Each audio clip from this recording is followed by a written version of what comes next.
long time ago, so long ago that no one can remember. No tree can remember, and no rock can remember. The old story. No one knows who birthed that story. Its first cry is hidden in the mystery of time. No one knows who met that story when it came into the world or how they recognized it. But we know that it grew and it grew and it grew, and as it grew, fragments of that story spun off, landed on a shoulder, a knee, the tiniest tip of a little finger. Each one who was gifted a wisp of that story thread nurtured it, helped it grow, and as it grew, more threads wafted into time. Again and again and again, as each ancestor wove the thread into their own story and sent it traveling on its way to the next. The stories hold all of us. The bits of earth stories in our bones, the air that twines breaths between us and the trees, the stories the rivers have carried into our blood, the ancient fire that lives on in our flame. All hold the memory and the promise of that first story. That's the way it was told to me. And whether it happened that way or not, I know it's true.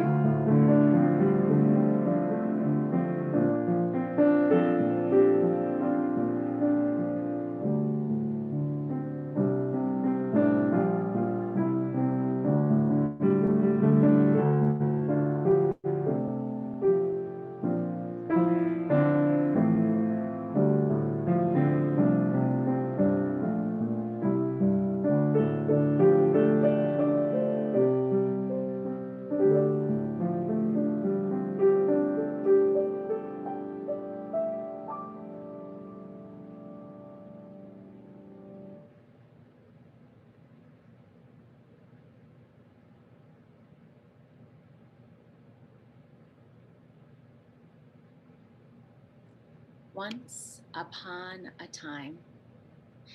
Once upon a time, a girl began her journey. So many stories start that way with a journey, and this one is no different. Now, like most journeyers, our heroine had a map.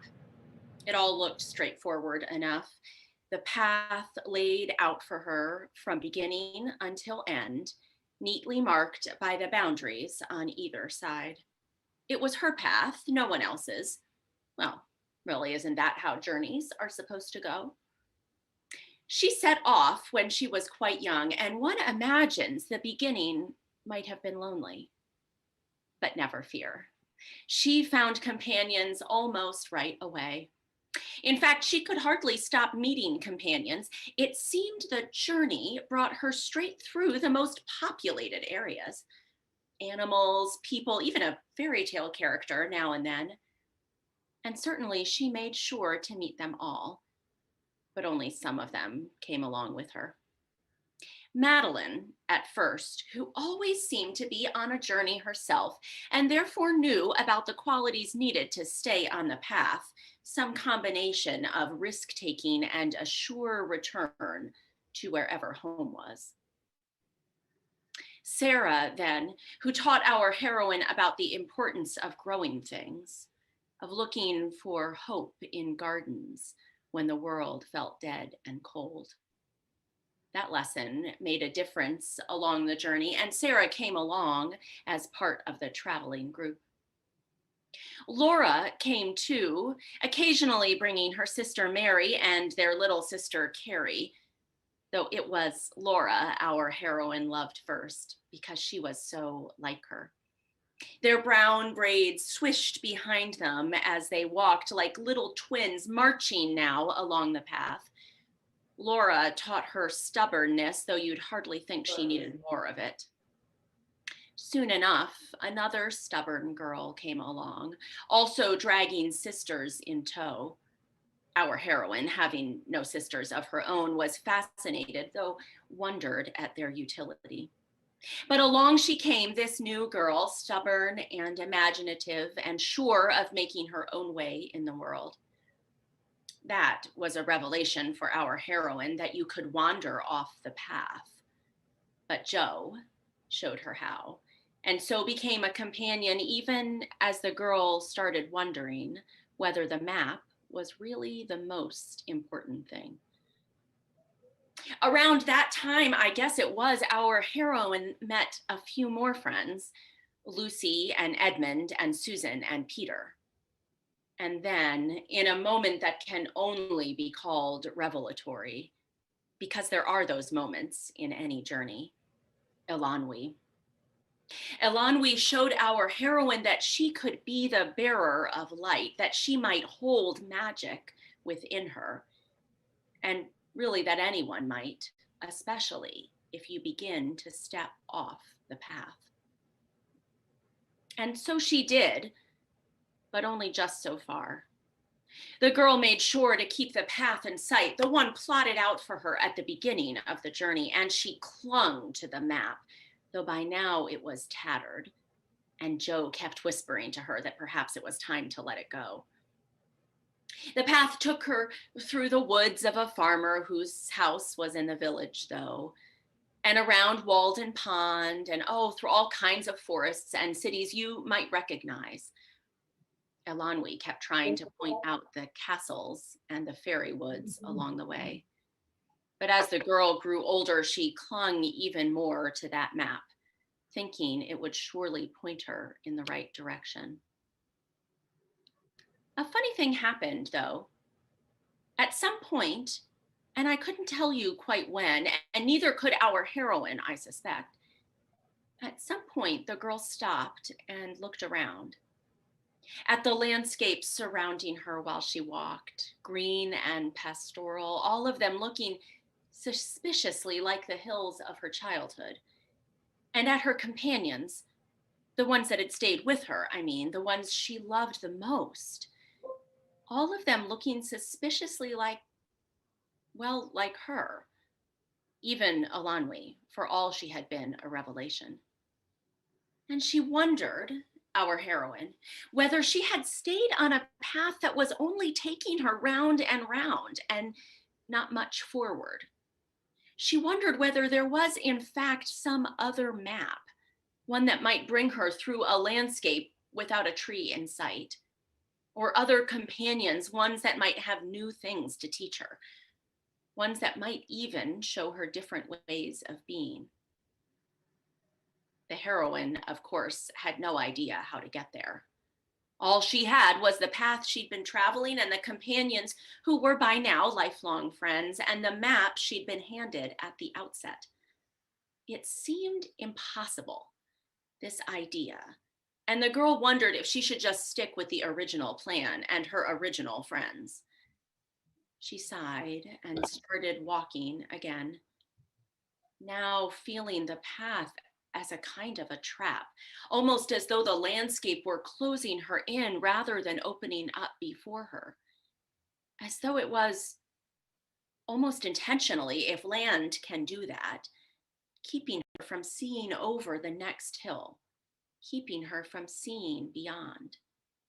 It was limiting, that's the word. But that isn't how the story ends.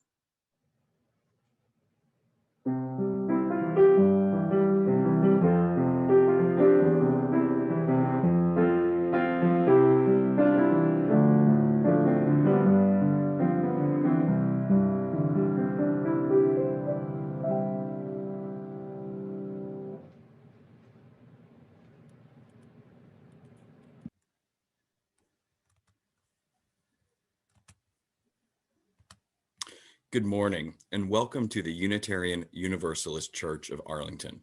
We are an intentionally welcoming congregation, open to people of all backgrounds, races, genders, sexual orientations, and abilities. At UUCA, we encourage people to come for community, find inspiration, and live with purpose. My name is Burke Kapler, and I'm a member of the Board of Trustees. Today is Sunday, January 31st, and the theme of today's service is Reading Our Way to Anti-Racism, in which we'll be exploring anti-racism work through fiction. This is exciting to me because reading fiction is one of my absolute favorite pastimes. That being said, I'm something of a nerd, and my go-to genres are usually science fiction and fantasy. These books don't lend themselves easily to anti-racism work, at least not anti-racism work involving humans, as opposed to aliens, dwarves, or trolls. And yet, there are some. Still, if you pushed me to name a piece of fiction that resounds for me when I think about our anti-racism work, I would have to go with, of all things, A Christmas Carol by Charles Dickens, and one passage in particular. The passage is during the scene where the ghost of Christmas Present takes Ebenezer Scrooge to visit Bob Cratchit's family on Christmas Day. Scrooge sees Tiny Tim and, feeling the unfamiliar pangs of sympathy for the sick child, asks if Tim will die. The ghost says yes, and then uses a callous remark of Scrooge's own from the opening scene of the book against him, saying, "What then? If he be like to die, he had better do it and decrease the surplus population." That's powerful stuff by itself, but it's actually what the ghost says next that I think has relevance for today. The ghost tells Scrooge to set aside such wicked talk about surplus population, quote, until you've discovered what the surplus is and where it is. And the ghost warns him that he might not like the answer. It may be, the ghost says, that in the sight of heaven, you are more worthless and less fit to live than millions like this poor man's child. These are harsh words, but they're necessary ones, as they lead to Scrooge's reclaiming and the book's eventual and beloved happy ending.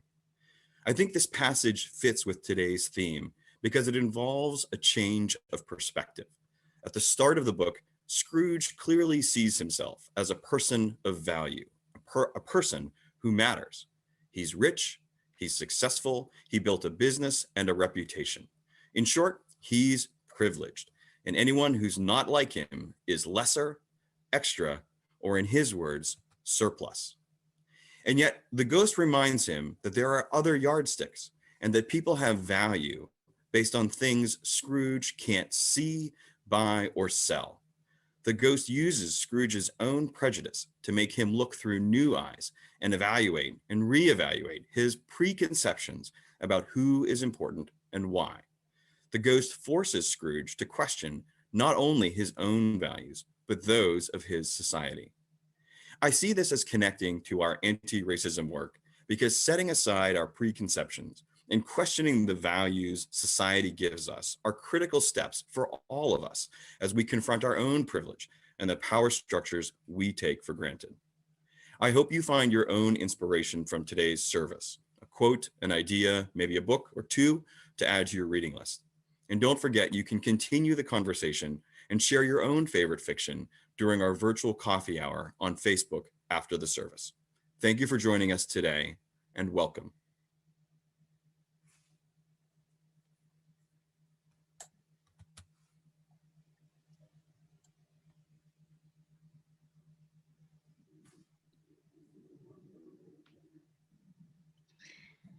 Well, it is indeed a joy to be here with all of you. Burke, thank you so much for that welcome. And thank you to everyone who made it possible for us to be here in this moment. Look, it's snowing. We're here live. I'm so glad to be gathered with everyone. And I am really glad to have with us this morning our guest minister, Lika Lewis Cornwell. Lika and I have been friends for a while, and we have particularly been reading friends. You know, those friends who like the same kind of books that you like, and so you have a text chain going back and forth with book recommendations. I hope that this service is a little like that for you, for all of you, that you might hear a story you want to read. So Lika, I wonder in this time if you might tell us a little bit, and particularly perhaps tell our younger folks who may be watching, why it is that stories are important. What is it that they do to our brains? Yes, absolutely. There are so many things that are important in stories, and even for the grown-ups who are watching, I think children's books are so incredibly important. But what happens in our brains is really interesting. So the scientists tell us that when we read a story about someone who is in trouble or someone who is happy, the parts of our brain that would light up if we were actually in the room with that person, those same parts of our brain light up. So for our brains, stories are very real, in a neurological way, in the movement of our brain. Our brain sees the happiness or the sadness of a character in a book just the same as it would if a friend of ours were talking to us about their happiness or their sadness. That is amazing and confirms that all of those characters that feel like friends to me really kind of are, right? They are friends in not maybe exactly the same way, but they do the same thing to my brain as some of my real friends. Yes. That is amazing, opening up what it can mean to be in relationship, right? Not just with real people, but also with the characters that we love. Yes. So, Lika, I wonder if there is a story in particular or a character in particular that you might want to share with us this morning. Yes, so I actually have two, and I want to share a little bit about each of them. And one of them you definitely might recognize. But I want to share them because I want to talk a little bit about the way that stories we read can help us understand the lives of people who we may have never met. So I have this book called Sofia Valdez Future Prez. Now, this book is one of my very favorites. And in this book, Sophia realizes that there are spaces in her community that are not at all what everyone in the community needs. And so, see, there's this big dump. And Sophia comes up with an idea, and she says, wouldn't it be nice if we, instead of a dump, if we had a park? And so she talks to all of her neighbors about this idea for a park. And then once she's gotten all the ideas about all the possibilities, Sophia goes down to City Hall. And I'm going to read you just a little bit of this, and then we'll skip to the end of the story, because there's one more I want to tell you about.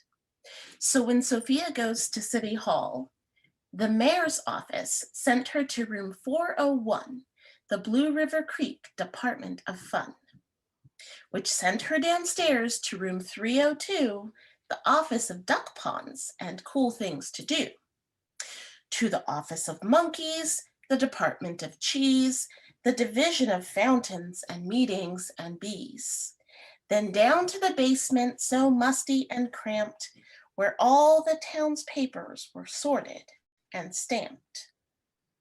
And that's where the clerk said what no one else did. You can't build a new park. You're only a kid. But as Reverend Amanda said, that is not where the story ends. And so Sophia organizes a movement to bring a park to her community. And at the very end of the book, Sophia does, in fact, create that park. And then she thinks, perhaps one day I will organize a movement and be president. Now, Sophia, for all that she is one of my favorite characters, Sophia is not a real life person. But understanding how Sophia thinks about life and about her community can help us understand real life people, like our Vice President, Kamala Harris. So Kamala Harris is not just a character in a book, but Kamala Harris has written a book about when she was a little girl and about the heroes she found in her community. She says that she was determined to find them, so I started my superhero search right at home. And I love that idea, because when we start looking at the stories that make a difference for us, that is one of the ways we can start our superhero search right at home. And if you have not read this book, I am going to offer the first, but certainly not the last, book recommendation of the day for the kids. And at the end of it, Vice President Harris offers for kids the hero code and offers an agreement, a pledge that you can make if you would like to be a hero in your community as well. So I hope you'll check it out. Lika, thank you so much. I feel as though I've learned that stories not only can change our brains, but then they can change the way we are and what we do as well. And that sometimes we can even make the most magical of stories come true. So thank you for that, for the way that you have invited us into that moment.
Thank you for that wonderful musical introduction, Sophia. It was beautiful. And perfectly leads us into this reflection, this discussion, this consideration of the ways that fiction does help us and reading does help us in our anti-racism work. You know, I had a discussion with my spouse one time about imaginary friends. Now, at the time, I said I didn't remember actually having any when I was younger. As I thought about it later, I realized this wasn't precisely true. It's just that most of my imaginary friends were ones I met, you might say, through a mutual acquaintance. My friend Lucy introduced me to Anne, who went on to become one of my best friends. My friend Jane introduced me to Elizabeth and Emma. E.B. introduced me to Wilbur and Charlotte. And like Reverend Amanda talked about earlier, Louisa introduced me to Joe. I started reading young, just as developmentally I was beginning to understand the difference between reality and make-believe. So what that meant for me is that I understood the books that I read and the characters in those favorite books weren't real, but their presence in my life, the emotions, those were still incredibly vivid and present for me. They kept me company when I was lonely, as all children sometimes are. They cheered me up when I was sad. They shared their stories with me. Friends don't just keep us company, though. They also inspire and challenge us. And one of the friends I remember best from my childhood taught me that I can go anywhere with friends to know and ways to grow, and that if I wanted to know just about anything, I could take a look. It's in a book.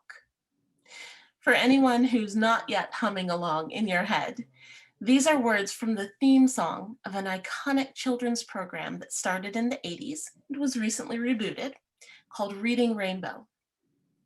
The host, LeVar Burton, would feature a book each episode, go on field trips to explore more about themes in the book, and then feature kids recommending other books at the end. It was glorious. But this is all about childhood. And as magical as childhood reminiscing is, the title of this story is Reading Our Way to Anti-Racism. So what about that? Well, I'd suggest that the work of being anti-racist does start in childhood, ideally. And I don't say this from some kind of pinnacle or pedestal either. Yes, I'm a person of color, but I've traveled this anti-racism journey also. You may have noticed a little detail about all those friends I mentioned earlier. There were not a lot of people of color in my reading material or in my life outside my family. So I had plenty of my own work to do when I recognized as an adult how whitewashed my world was and how deeply I had internalized racism. It may be easier to start as a child, but I can speak to the experience of what that research we talked about earlier has told us. That stories are like water, finding the little cracks in the wall that racism and other oppressions build around us.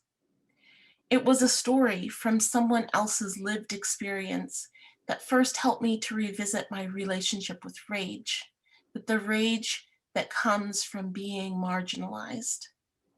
Stories are sacred. And researchers tell us that fictional stories of hardship open our hearts to empathy, to compassion, more than news stories do. That is important work, to be sure, necessary work, to begin to heal as a society, as a community, as a world. We cannot paper over the truths that cause the wounds to begin with. If we want to survive as people, we have to do that hard work of repairing and healing. But this is a religious community, not an ER. For us to truly build the world we dream of, it's not enough just to survive. The lives we build together as anti-racists should be big and deep and rich and filled with joy.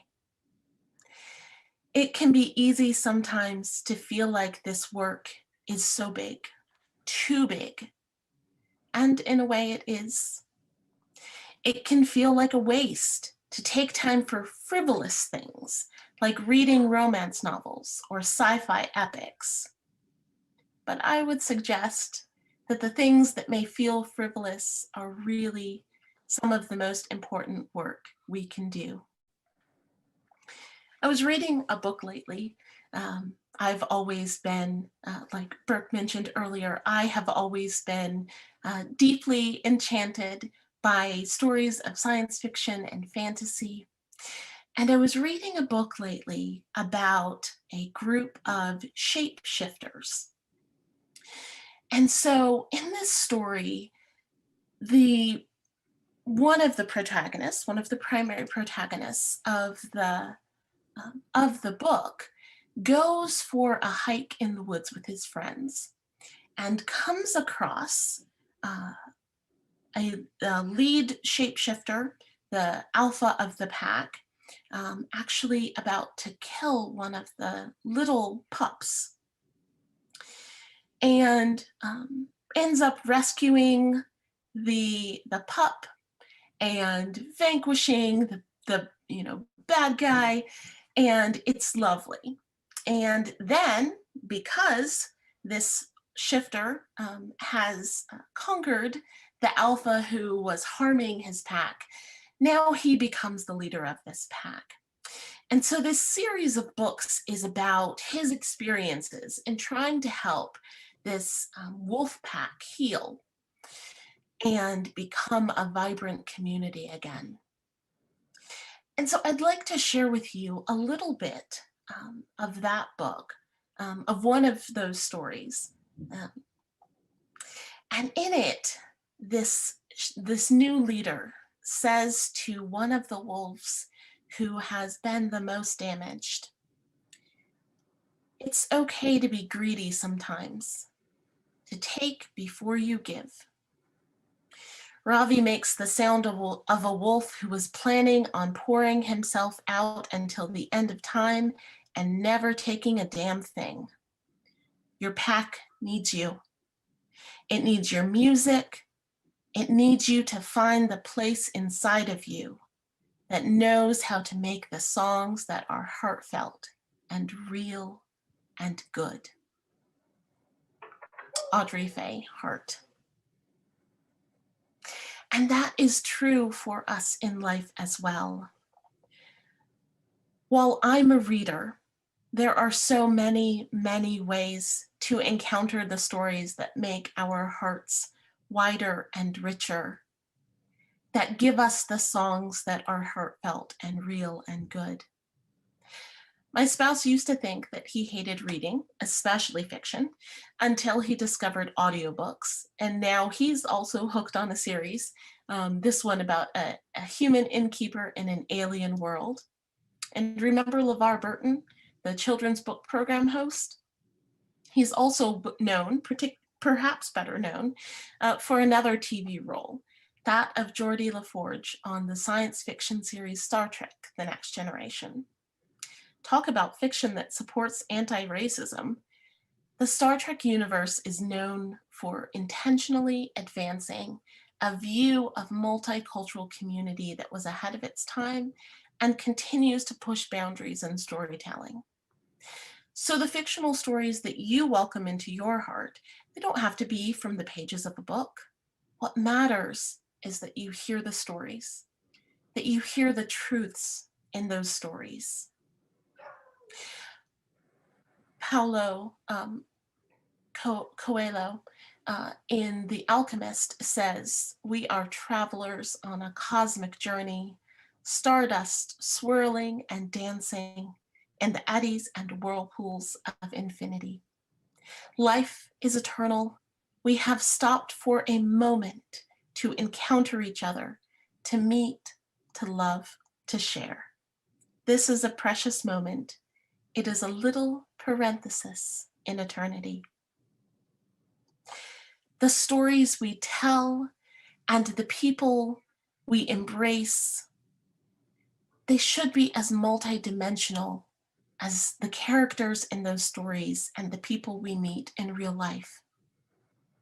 Black people are more than stories of experiencing racism. Economically disadvantaged people are more than stories of poverty. Trans people are more than stories of rejection. Fiction has the power, the sacred power, to welcome us into stories of joy, of silliness, of love and hope and generosity. And when we can recognize those stories, when we can make them a part of our hearts, then we are more prepared, more fully prepared for the work of anti-racism. Because there is power in outrage, yes. We have certainly seen the power of that just in recent years. But As I close this part of our service, I'll leave you with one more fictional story. Back into the world of children's stories, which really do have so much to tell us. From a movie called Monsters, Inc.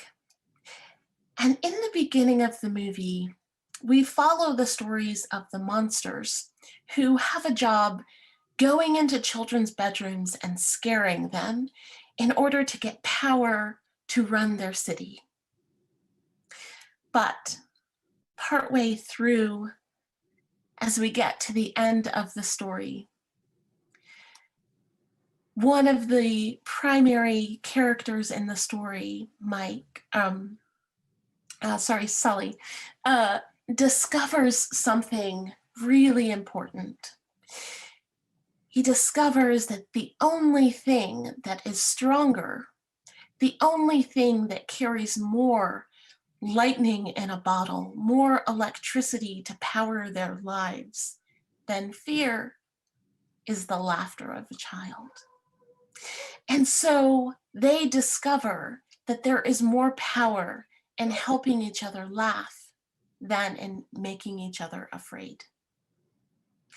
There is a reason that people can lift cars to save a child they love. Love and laughter are the strongest powers in the universe. And when you understand enough of someone's story to truly love them in all their complicated gloriousness, then you and we can truly change the world. May it be so.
You've got that something special, don't you know? I need you, I need you, I need you.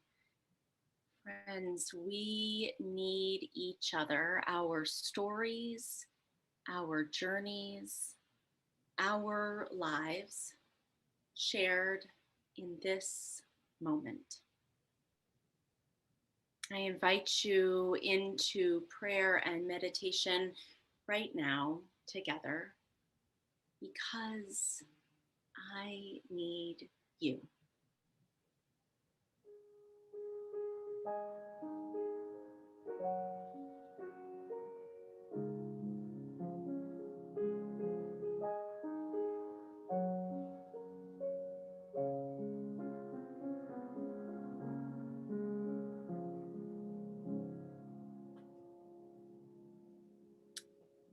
Spirit of life and love, we need each other, and we need all of each other. We need our sorrows to be held in community, and we need our laughter and our joy lifted up right alongside it. I invite you now, whether you are in the Zoom room with us or watching on Facebook or on YouTube, anywhere there is a chat, I invite you to share what is on your heart, to share your joys if you have them, your sorrows if you carry them, to let us know how you are so that we might need each other even more clearly. Will you share with us?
Spirit of life and love, God of many names and beyond our naming, each other, we hold in our hearts joys and sorrows that are manifold. Some of us are mourning today. Some of us are holding those we have lost to COVID and other illnesses. Or we grieve the lives we will never know, lost at this time. Some of us are rejoicing this morning. A beloved is home from the hospital. Family and friends receive vaccines. We see a hopeful future before us. Spirit of life and love, some of us are laughing as the snow falls down, transported perhaps to childhood, snuggled up with a book. Some of us worry about roads, appointments to keep. Spirit of life and love, many of us hold in our hearts this morning simply the joy of being together. The community gathered here in our hearts, now in this moment. Spirit of life and love, you are with us through all of that. We need you, love surrounding us, and we need each other, each one of us. We need each other's joys and sorrows, our laughter and fear held together, the fullness of our lives, our journeys, our stories. May we remember all this today and in the week to come. May we remember how much we need each other. May it be so.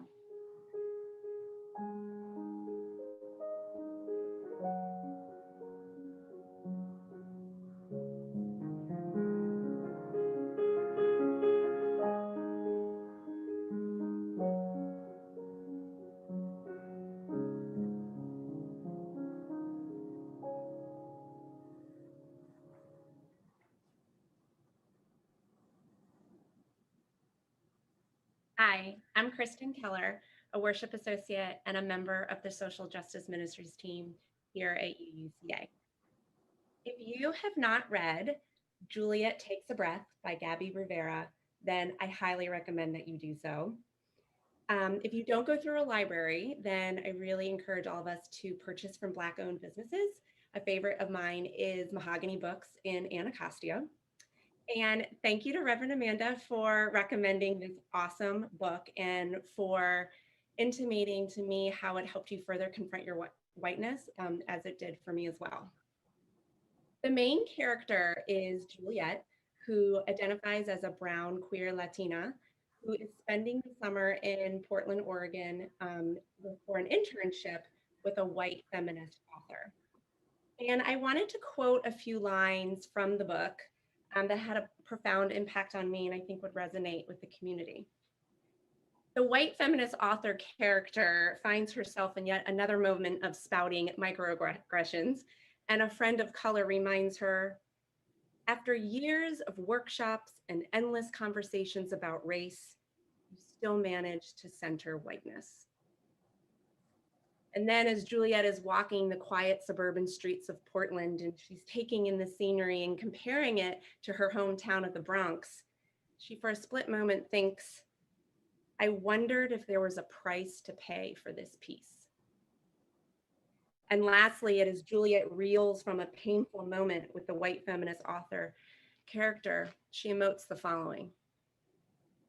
She called me proof, as if my existence could be summed up as the answer to any and every question about race and representation. These moments are commonly and frequently felt by people of color. So what's one way we can go from here?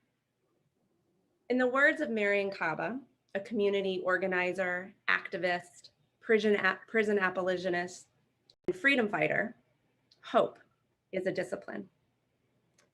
She said that hope is something that can be practiced as a habit. If we believe that we are leaders of our own transformation and change, we practice that every day to build the future that works for all of us. Miriam often says we need each other. And with that, as Lika had mentioned earlier, it's necessary and to see and value the richness of communities of color and all they can bring to humanity. So in order to support anti-racism and to truly be an anti-racist, we have to embrace that joy. So one of the practices of this church is to support our social justice partners financially, which is definitely helpful. And due to the pandemic, we are temporarily suspending the weekly collection. But there are many ways that we can give back to our church, the community, and our social justice partners. These organizations would definitely benefit from more volunteers and more time spent supporting their missions. So if you're looking for an action or to further your social justice journey, then I strongly urge you to go on to our church website and to find these groups and to reach out to them. Let's start creating or continue to create that discipline and being a co-conspirator and co-disruptor. If you would like to contribute directly to UUCA, there are many ways to give. The first is that you can mail or drop off a check to UUCA, payable to UUCA, and in the memo line mark offering.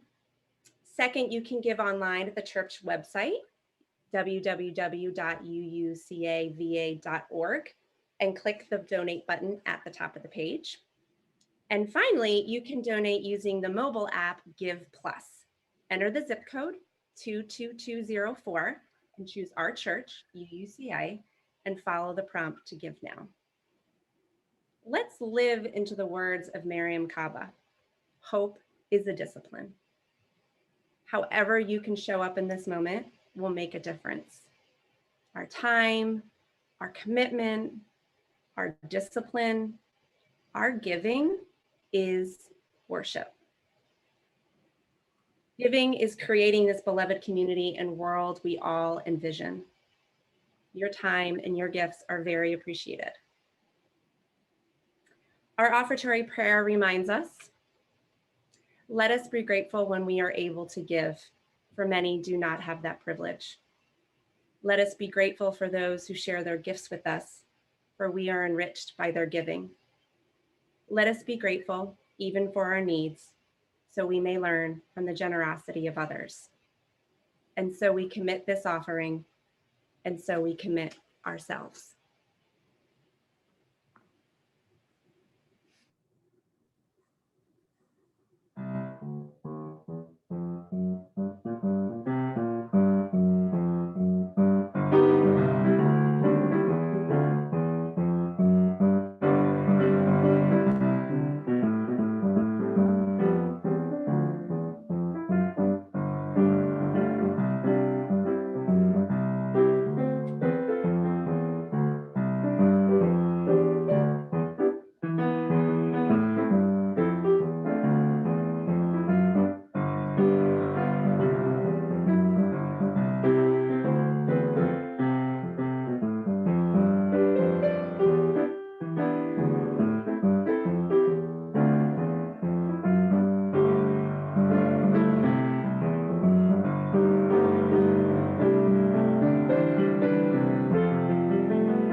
Remember our heroine?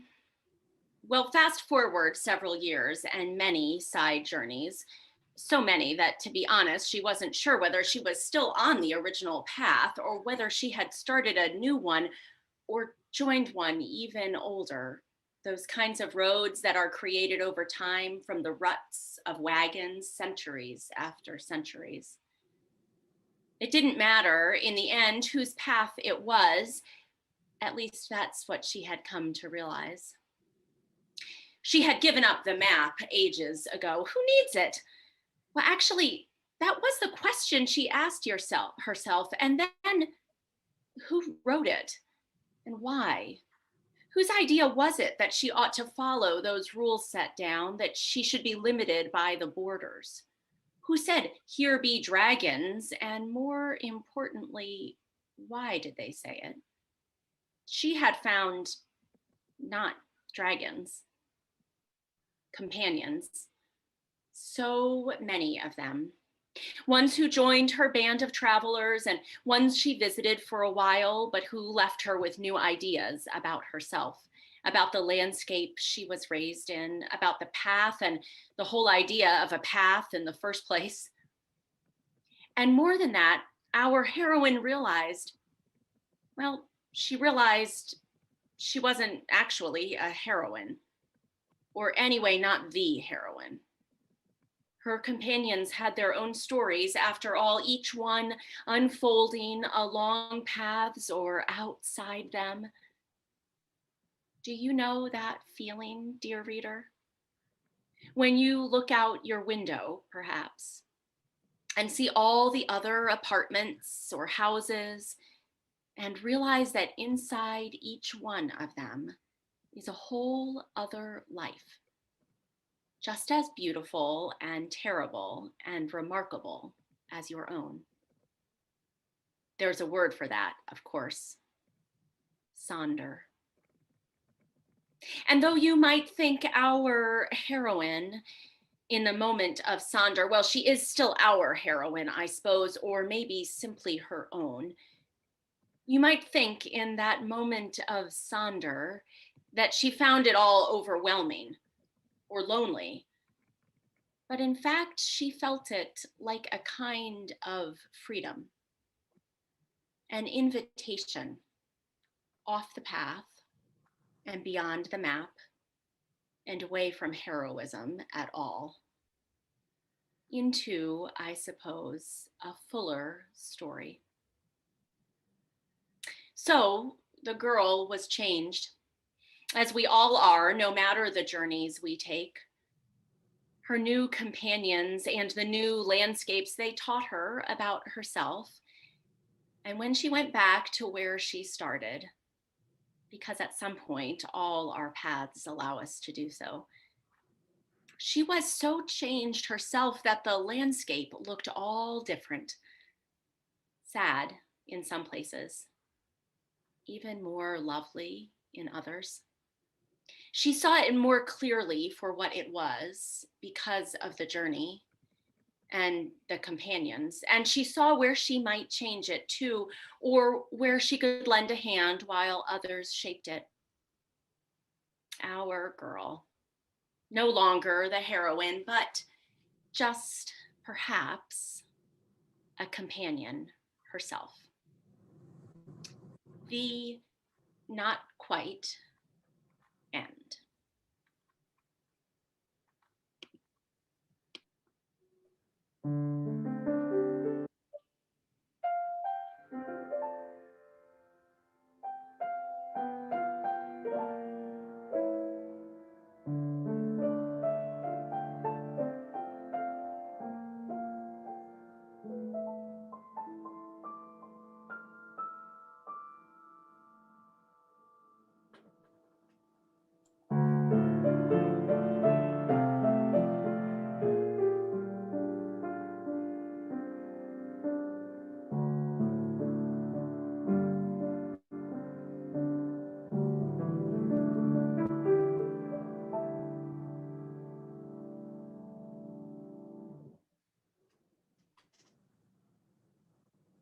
The ancestors who journey beside us ask us to know them not only by their struggle, but also by their joy. Their joy joins with ours and moves us to action. As Octavia Butler encouraged us, so be it, see to it. And as we leave this space of gathering, let us bring the hope of a new day, a new dawn, a new life of justice for all. And let us bring that spirit with us out into the world. May it be so, and go in peace.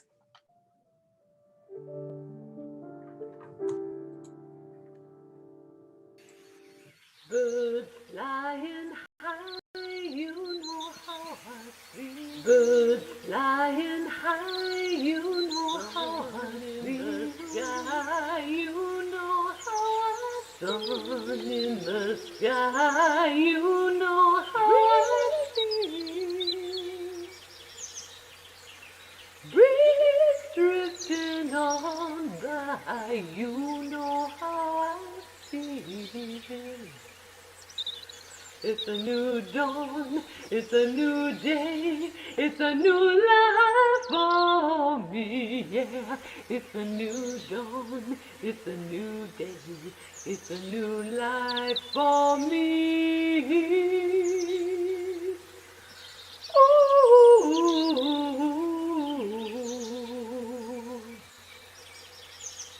and I'm feeling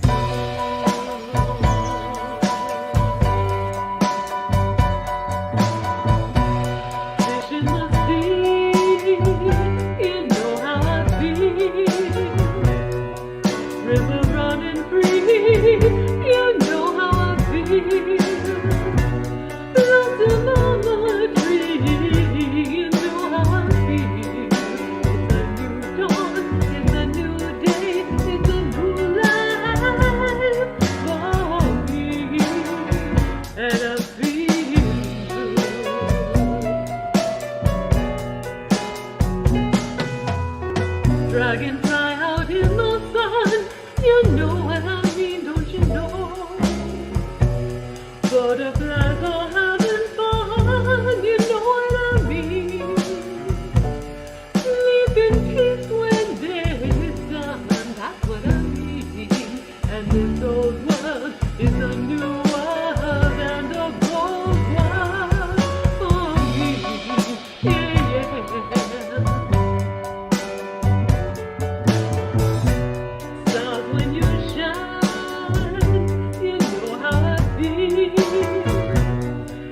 scent of the pine.